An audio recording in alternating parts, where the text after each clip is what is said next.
Hi again, Paula here, just to talk about a few things that I feel are important. I feel it's really important to know the difference between medication and activity. I know that might sound strange because medication does something completely different than activity, right? Yeah, that's true, but not always good. So I realize that people need medication still, especially elderly. Most elderly people take more than 5 medications a day. And when it has to do with heart conditions, disease, kidney function, blood pressure, things like that, of course it's necessary. But what about psychotropics, mood stabilizers, right? But what about those psychotropic medications, those antipsychotic medications, mood stabilizers, anti anxiety medications? These are used for severe aggression, right? Um, Aggression doesn't always just happen out of nowhere for no reason. Most of the times, aggression happens because there's an unmet need or because that person has no control in their life. And I know you've taken all the behavior classes and you know everything about behaviors. When we say things like behavior is communication of an unmet need. I know we're saying it a lot now because it's actually true. Behavior is a communication that there's an unmet need. Okay, so pros of the antipsychotic medications. Pros would be that they are designed to help a person manage their life. They're not designed to help the staff get through the day. So the pro isn't that it's designed to help the staff get through the day because that person is asleep. That's not what they're designed to do. They are designed to help that person have better management. So they shouldn't be overly medicated and maybe not even medicated. The cons: it causes drowsiness, falls, tremors, confusion, sleeping all the time, lack of activity, drooling, constipation, lack of joy, lack of feeling alive. And don't these side effects also cause more health issues? Yeah, they do. It causes weakness. So when we have people that are sleepy, people that are drowsy, people that don't want to get up, they just want to sit all day because they've been so medicated, that does cause more health problems.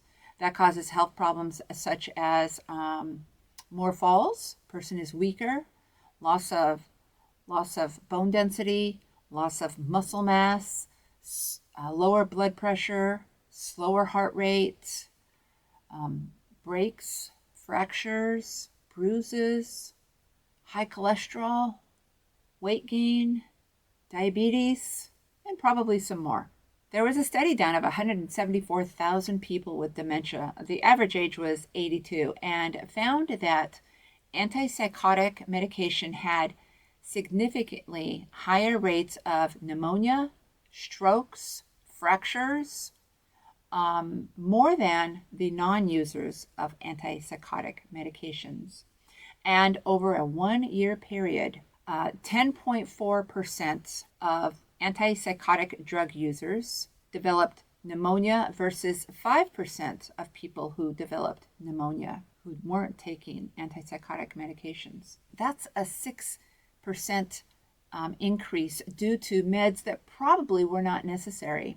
There is a large company also that did a follow-up study on antipsychotic medications and dementia residents and found that there was in 1 year a 30% increase in mortality with antipsychotic drug users.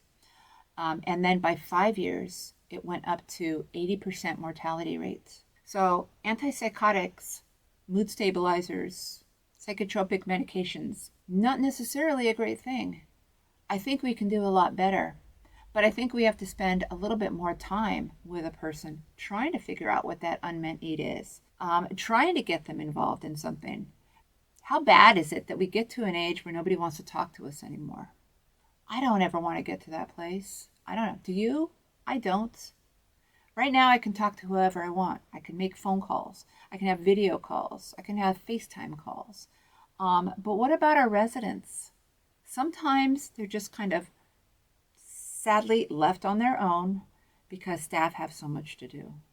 But a staff's work time should be focusing on the residents, because that is our job, focusing on the residents, what their needs are, not just physical, but emotional and mental needs as well. And I think if we were to focus a little bit more on that, finding something that that person really loves, engaging that person, I think that there might be less need for antipsychotic, psychotropic, mood stabilizers, and anti-anxiety medications. Some things that we could do, maybe we haven't thought of it because it's too easy to go to the puzzles and the coloring books. They're right there. But what about music therapy? Music therapy, gardening, dancing, karaoke, storytelling. Also, why not tell stories about your past? Ask people in the rooms to tell me something about your past. What was it like when you first dated? What was wallpaper like in your home when you were living in home? How did your parents react if your grades weren't good? Things like this will bring people back. And when we bring people back to the things that they know best, most of the time people become happier, they get in a better mood, they become more talkative, they become more engaged, and less focused on needing to create a behavior to get your attention.